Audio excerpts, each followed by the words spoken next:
In Iceland, there's a museum of preserved animal private parts. In Minnesota, deadly poison darts, shark-tooth spears, and venomous snakes sit locked away. And in Missouri, you can walk through the remnants of an old psychiatric hospital with restraint chairs, lobotomy tools, and other devices used to torment patients. These are more mysterious museums that contain dangerous, bizarre items. Iceland is full of weird museums, apparently. There's one in a public toilet dedicated to punk music, there's a museum of witchcraft, and then there's the Icelandic Phallological Museum, which is exactly what it sounds like. It's the world's only museum dedicated to collecting private parts from every male mammal species. There are over 300 specimens. The collection includes everything from a hamster dong that you need a magnifying glass to see, a 170 centimeter section of a sperm whale dingus that weighs nearly 155 pounds, and it's displayed in a giant glass tube filled with formaldehyde. Most of the specimens are preserved in formaldehyde or dried and mounted on walls, but formaldehyde is toxic, of course. Prolonged exposure causes respiratory issues, skin irritation, and it's been linked to cancer. The museum has to carefully control temperature and ventilation because if those seals break, you've got toxic fumes filling the building. The founder started the collection in 1974 after friends gave him a bull's junk as a joke, and he spent decades collecting specimens from whales, seals, polar bears, and eventually in 2011, with a human donor, the museum gets about 70,000 visitors a year. The Science Museum of Minnesota keeps a lot of its more dangerous items in the back, away from visitors. One of the main things they don't put on display is a snakeskin quiver from the Chachi people of Ecuador. Inside it are thin darts that were traditionally coated in curare, a poison that can paralyze you by shutting down your muscles. The darts are old, but the museum has them carefully stored away because nobody really wants to take chances with something that was designed to instantly drop an animal. They also have a shark tooth spear, a wooden pole lined with real shark teeth, sharp enough to slice skin with barely any pressure. Staff say these kinds of weapons are hard to handle because you can cut yourself just by picking them up the wrong way, so they keep it wrapped and secured in storage. Another item that never makes it to the public exhibits is a preserved green mamba. Even though the snake has been dead for years, the species is known for having one of the most dangerous venoms in Africa. It's just safer for everyone if it stays in the research labs in the back. In St. Joseph, Missouri, there's a museum housed in an old mental hospital. It's called the Glore Psychiatric Museum, and it's one of the most disturbing places you can visit. The museum was founded in 1968 by George Glore, who worked at the Missouri State Hospital for over 40 years. He wanted to show people how far mental health treatment had come by displaying all the barbaric stuff that they used in the past. And when I say barbaric, I do mean it. There are full-size replicas of devices like the tranquilizer chair, which strapped patients down so leeches could be applied to their skin. There's the bath of surprise, which involved plunging patients into ice-cold water. A lot of them drowned. There's the lunatic box, a wooden cage barely big enough to stand in, and then there's a giant treadmill where patients were forced to walk for up to 48 hours straight. The museum also has real equipment from the 20th century, electric shock devices, lobotomy tools, restraint belts, ice picks used for lobotomies. One exhibit shows 1,446 nails, pins, screws, and buttons that were surgically removed from a patient's stomach. Another shows a TV that a patient stuffed with over 500 handwritten notes because he thought a television would transmit them to God.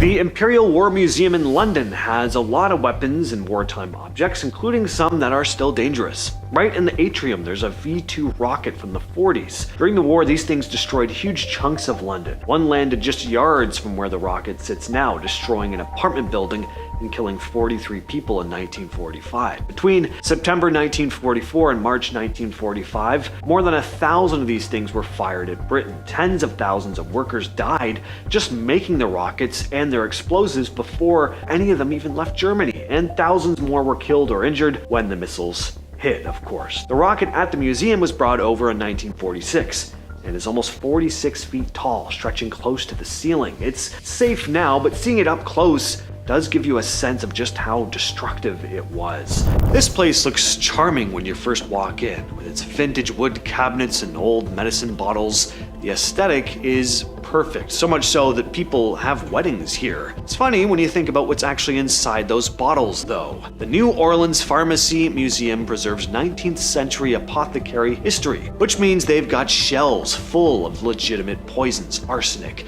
mercury chloride, laudanum, which is basically liquid opium that was sold over the counter. Some of the liquids in those bottles are original, like they've been sitting there since the 1800s. The museum keeps certain cabinets locked or sealed in glass because the powders have crystallized over time, and disturbing them could be dangerous. There's also a whole section on voodoo cures and love potions that were laced with narcotics. The museum's basically a preserved poison shop. One of the curators joked that if an old bottle broke, they'd have to evacuate the building, which I guess wasn't really technically a joke. At the British Museum in London, you'll find the Unlucky Mummy. It's not an actual mummy, it's a painted wooden coffin lid from an ancient Egyptian priestess who lived somewhere around 950 BCE. But for over 100 years, people have blamed it for deaths, accidents, financial ruin, all kinds of misfortune. This thing was even partially blamed for the sinking of the Titanic. It was first found in Thebes in the 1800s. Early collectors who owned it reported weird streaks of bad luck. Newspapers in 1890s London ran with it, turning the coffin lid into this cursed object. The museum eventually put it behind glass. Even now, though, some visitors refuse to take photos of it, afraid something will happen to them. Also in London is the Hunterian Museum, which had the skeleton of a man named Charles Byrne on display for over 200 years. Charles Byrne was known as the Irish Giant. He was 7'7" and became a public spectacle in 18th century London. But before he died in 1783, he made it very clear that he did not want to be dissected or put on display. He was terrified of ending up in a museum. And they were like, screw that, we're putting you on display at a museum. The surgeon John Hunter bribed someone to get Byrne's body and had it preserved for his collection. And for 2 centuries, Byrne's skeleton stood behind glass, part of the museum's medical exhibit. Then in 2017, the museum finally decided to take it down. They said it was never theirs to display in the first place, and keeping it up, of course, violated Byrne's wishes. Byrne's skeleton is still in the collection for research purposes, but the public can't see it anymore. Is that the right call?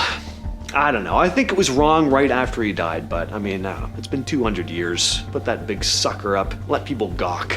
The Codex Gigas is massive, 3 feet tall, 165 pounds, bound in leather that's probably animal hide. It's one of the largest medieval manuscripts still around, and it's nicknamed the Devil's Bible because of this full-page illustration of Satan inside it. Legend goes that a monk wrote the entire thing in one night after making a pact with the devil to avoid execution. It's now kept in the National Library of Sweden under tight environmental controls. They barely handle the thing. Visitors can see it through glass or look at digital scans, but actually touching the book is limited to a handful of experts. Not only is the book a delicate artifact, but the inks and tanning agents used in the binding contain toxins that can damage skin. So, in a way, this supposedly cursed book sorta lives up to the legend. And of course, we gotta talk about the Warren Occult Museum. It's not open to the public anymore, but the collection is still there, and it's full of items from actual cases Ed and Lorraine Warren worked on. There's all sorts of stuff here. A cursed piano that supposedly plays by itself, haunted paintings, shrunken heads, vampire coffins, and of course, the most infamous item in the museum is Annabelle the doll. But she's not the creepy porcelain doll from the movies. The real Annabelle is just a Raggedy Ann doll,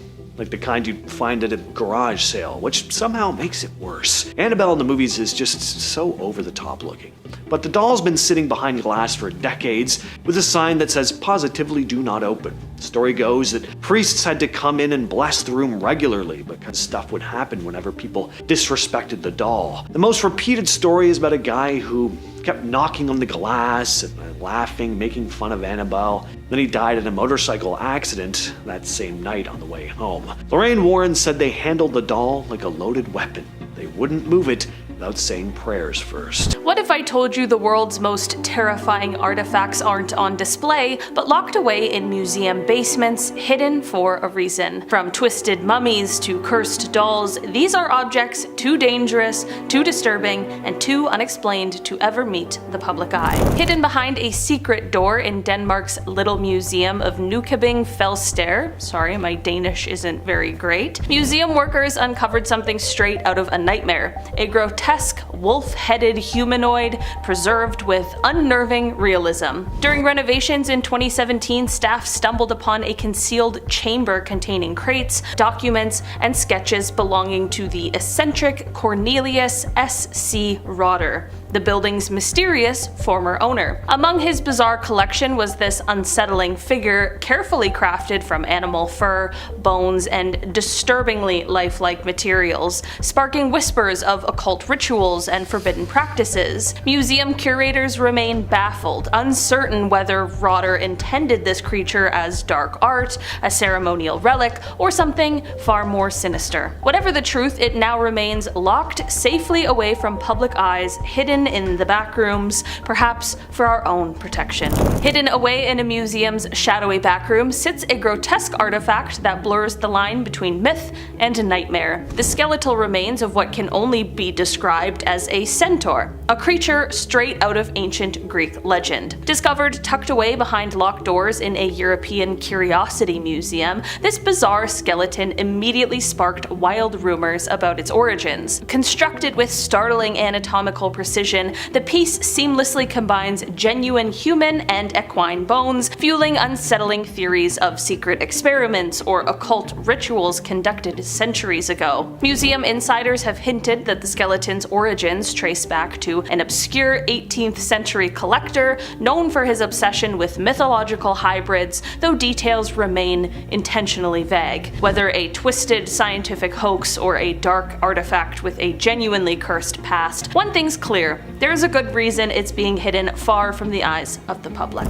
Tucked away in a dimly lit museum storage room, hidden from public view, stands an artifact so strange it immediately sparks a sense of dread. A skeletal creature with oversized, almost alien features, known simply as the Atacama skeleton. Originally discovered in Chile's Atacama Desert, early tests baffled researchers due to its tiny size, elongated skull, and startlingly abnormal anatomy, fueling wild theories that ranged from extraterrestrial life to ancient curses. More detailed analysis eventually confirmed it was human, yet the mutations that warped its bones remained an eerie mystery, some speculating that ancient rituals or secretive experiments were involved. Now locked away behind closed doors, the skeleton remains a haunting relic, too unsettling to display openly, too intriguing to completely discard.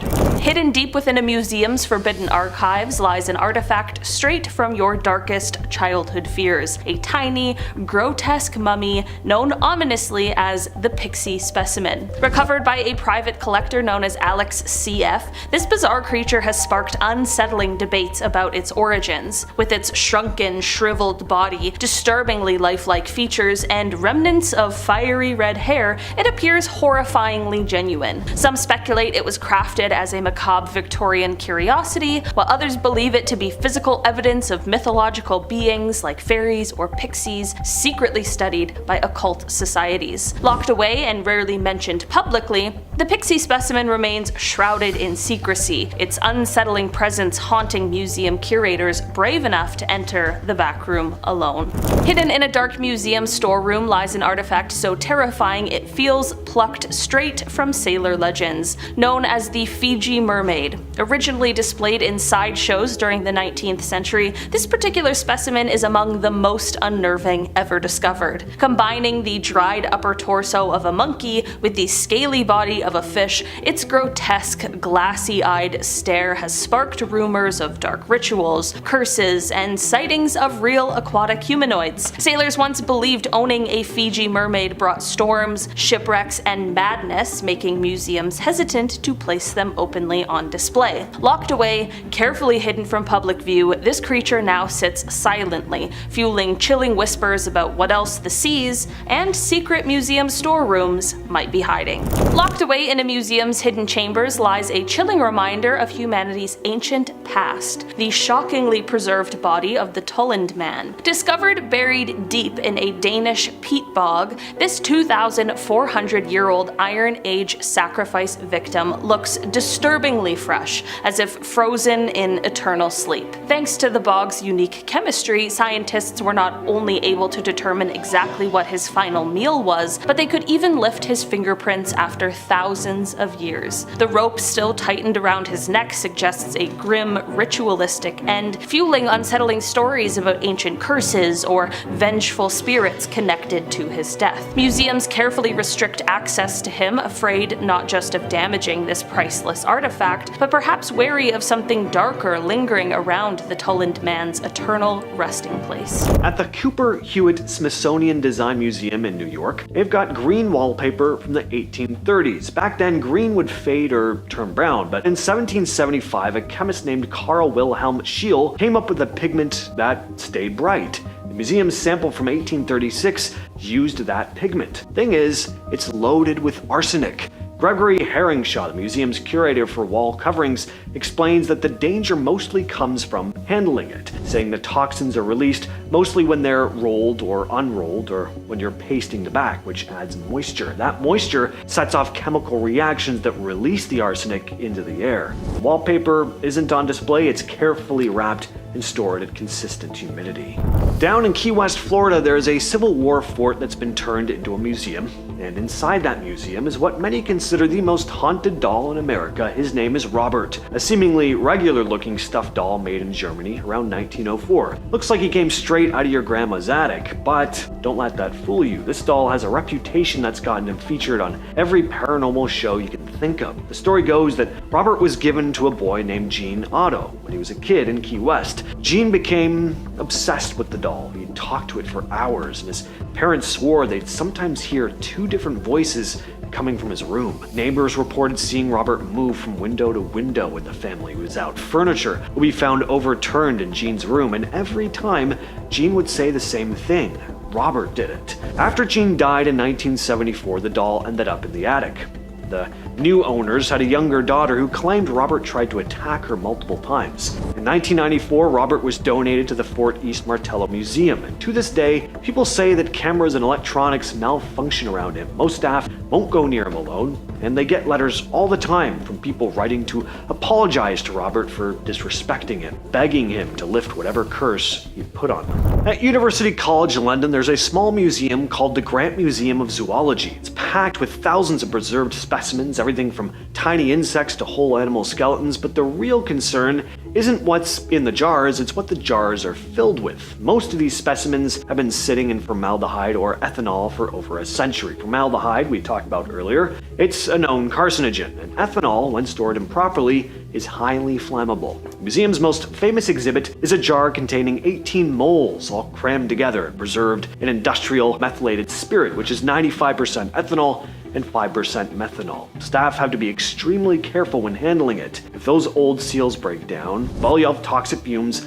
leaking into the air. You've also got the Negus collection, which is a bunch of animal heads that were cut in half to show the larynx. Those are preserved in formalin, a mixture of formaldehyde and water. Museums with collections like this have very strict protocols. Staff wear protective gear, they work in ventilated areas, and they use Geiger counters if they think any specimens might be radioactive.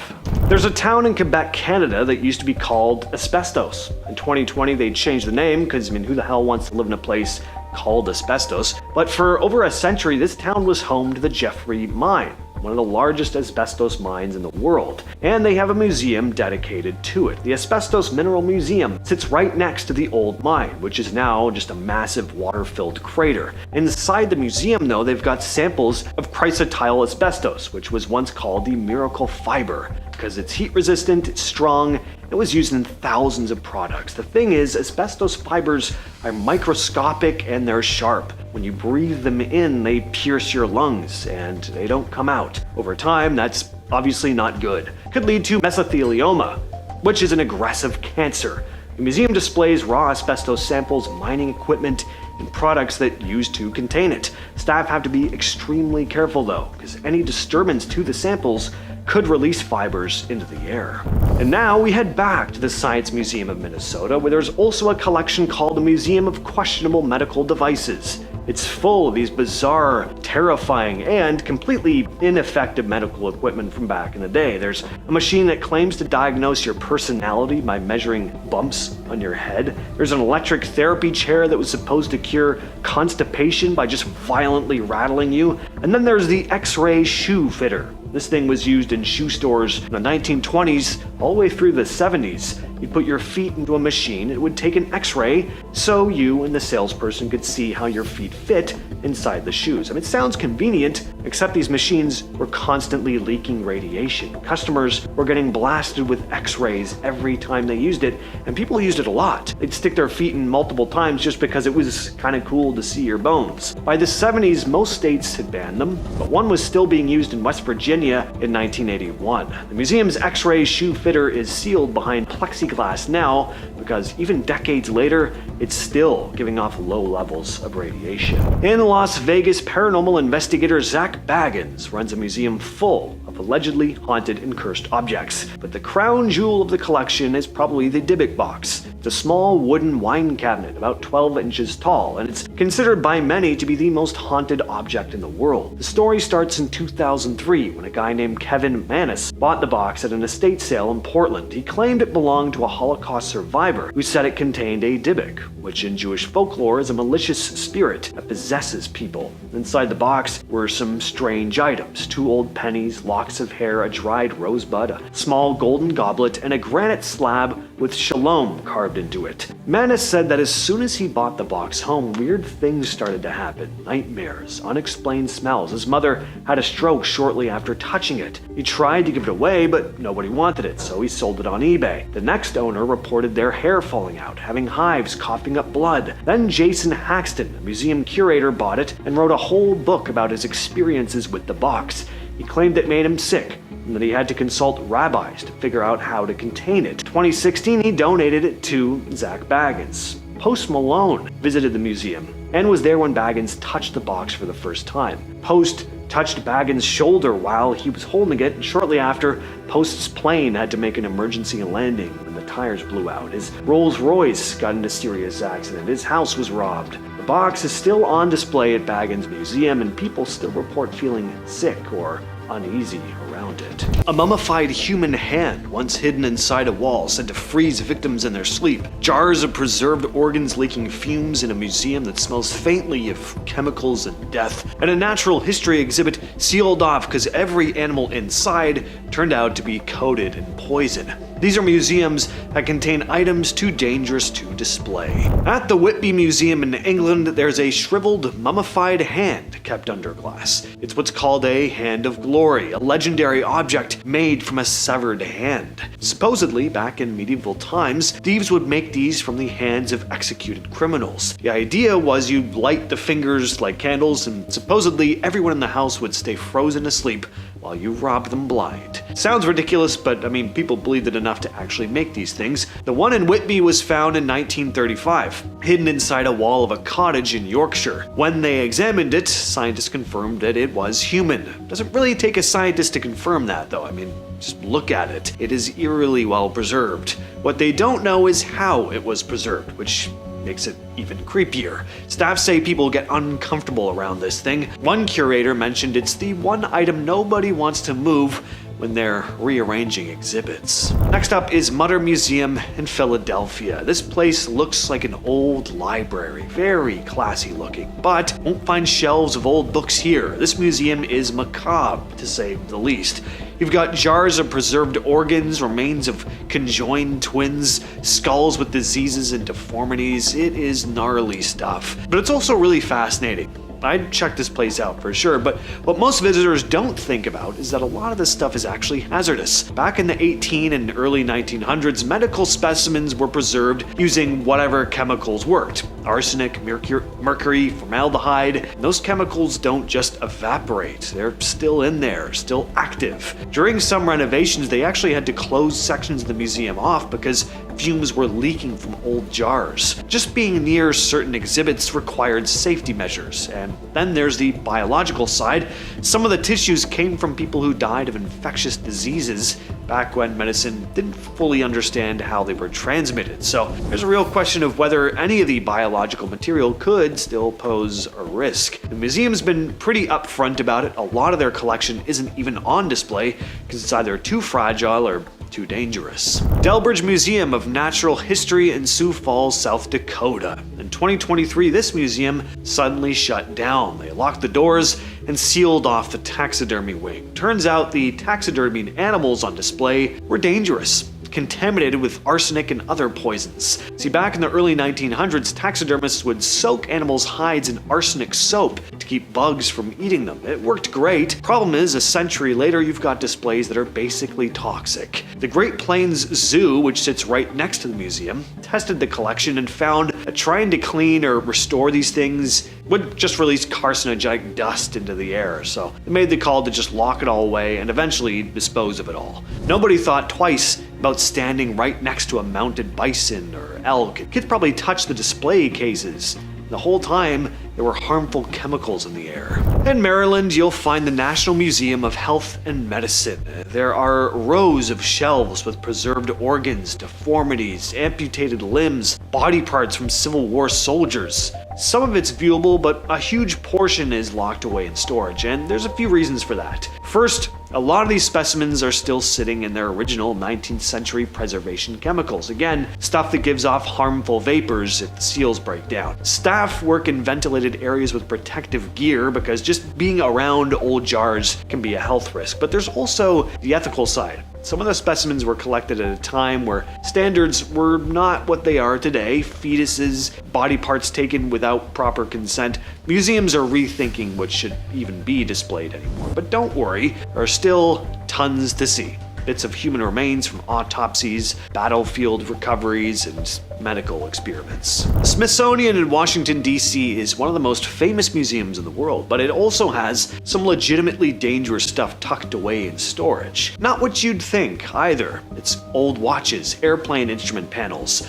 lab equipment. Thing is, it's all coated in radium paint. In the early 1900s, radium was used all the time. It glowed in the dark, so they used it in clocks, gauges, some old medical tools. Nobody understood how deadly it was yet. Factory workers, mostly women who later became known as radium girls, would even lick their brushes to get a finer point while painting with radium.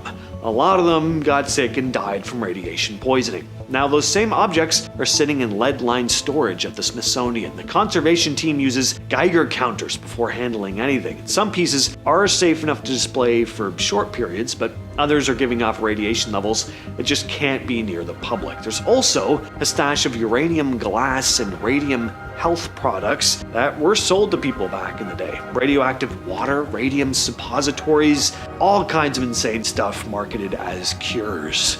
And yeah, early science, it was pretty reckless. We were playing with things we just didn't understand. So, at a lot of museums, deep in storage, there's stuff that could actually hurt you if it wasn't handled properly. Buried deep inside the vault of an undisclosed museum lies a chilling artifact you'd hope never to encounter. A bizarre, two-headed, bat-like creature preserved with disturbingly lifelike realism. Known simply as the dual-headed bat, this twisted specimen was first rumored to be discovered hidden within an old Victorian mansion, stashed away inside a locked chest marked with strange, illegible symbols. Its grotesque appearance, featuring sharp teeth, elongated limbs, and unsettlingly expressive faces, immediately sparked rumors of occult practices and dark alchemical experiments from the past. Curators remain tight-lipped about its true origins, perhaps fearing that its mysterious presence brings with it sinister energies best left undisturbed.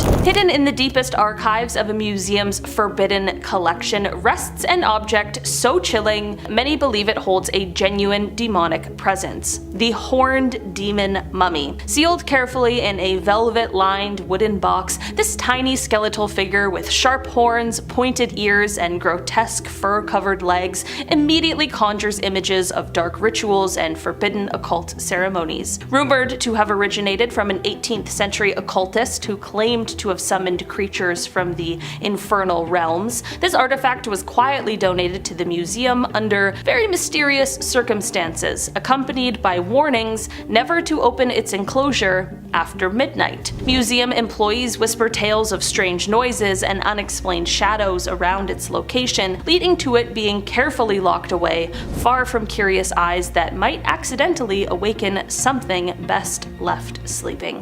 Hidden deep within a museum's secret storeroom sits Sydney Knows, an antique fortune-telling machine with a reputation darker than its cheerful, painted smile would suggest. Originally popular in the early 20th century arcades, visitors would insert a penny and eagerly await Sydney's predictions printed on small cards. But soon, unsettling stories emerged. Sydney's predictions often came disturbingly true, frequently foretelling accidents, illnesses, or tragedy. Some visitors claimed the doll's eyes would follow them, and whispers circulated of late-night workers hearing laughter or seeing Sydney operate without being activated. Frightened by the growing legend, museum staff quietly removed the machine from display, locking it securely away, though some still wonder if Sydney already knows exactly what awaits those who disturb him again.